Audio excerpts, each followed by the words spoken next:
रूस यूक्रेन में अमेरिका समेत पश्चिमी देशों के हस्तक्षेप से झल्लाए रूस के राष्ट्रपति व्लादिमीर पुतिन ने एक ऐसा फैसला लिया है जिससे परमाणु हमले का खतरा बढ़ गया है। रूस ने एक बार फिर पश्चिमी देशों को डरा दिया है। रूस की सरकारी समाचार एजेंसी टास की रिपोर्ट में दावा किया गया है कि रूस के रक्षा मंत्रालय ने शुक्रवार को यार्स इंटरकॉन्टिनेंटल बैलिस्टिक परमाणु मिसाइल का सफल टेस्ट किया है और इस खबर ने पूरी दुनिया में सनसनी फैला दी है। डर इस बात को लेकर है कि यूक्रेन युद्ध तीसरे साल में पहुंच गया है और 20% से ज्यादा हिस्सा जीतकर भी रूस अभी तक यूक्रेन पर पूरी तरह से कंट्रोल नहीं कर पाया है।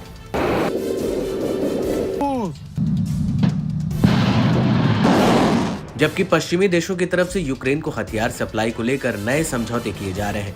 रूसी रक्षा मंत्रालय ने बताया कि मिसाइल टेस्ट करने की वजह मिसाइल की ताकत को परखना था।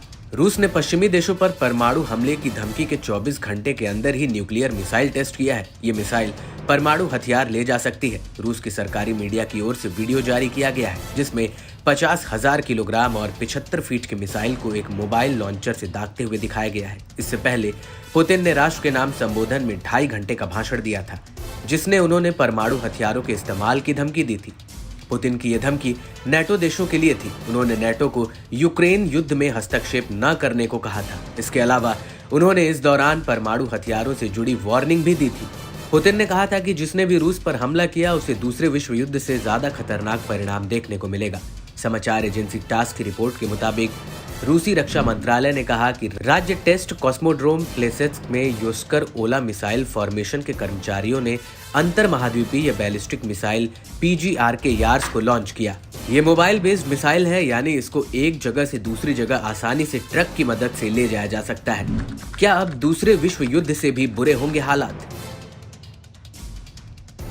इस मिसाइल में कई वॉरहेड लगे हैं। रूस का MIRV यार्स मिसाइल कई परमाणु हथियार पहुंचाने में सक्षम है। इससे ये कई लक्ष्यों को भेदने में सक्षम है। Yars Topol S missile system का ये नया अपग्रेडेड मॉडल है। यार्स मिसाइल को नाटो की सेना इसे SS-29 के नाम से जानती है। ये 32,000 किलोमीटर प्रति घंटे की गति से अपने टारगेट को मार सकती है। ये मिसाइलें 500 किलोटन तक के परमाणु हथियारों को ले जाने में सक्षम है। ये दूसरे विश्व युद्ध में हिरोशिमा पर अमेरिका की ओर से गिराए गए बम की ताकत का लगभग 30 गुना है।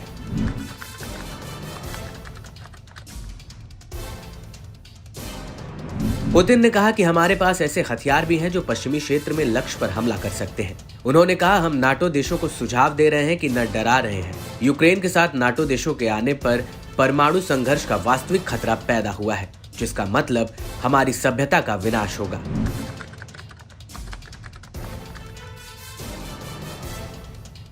पुतिन की धमकी तब आई है जब फ्रांस के राष्ट्रपति इमैनुअल मैक्रोन ने यूक्रेन युद्ध में नेटो की सेना भेजने की बात कही थी, जिससे पुतिन गुस्से से भर आए थे।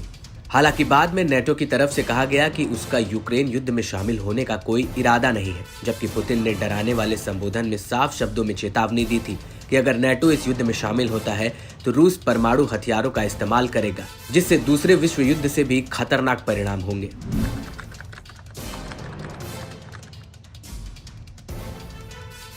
हिंदुस्तान टाइम्स की रिपोर्ट के मुताबिक रूस के पास दुनिया का सबसे बड़ा परमाणु हथियार भंडार है, जिसमें लगभग 5,879 परमाणु हथियार हैं। संयुक्त राज्य अमेरिका लगभग 5,244 परमाणु हथियारों के साथ दूसरे स्थान पर है।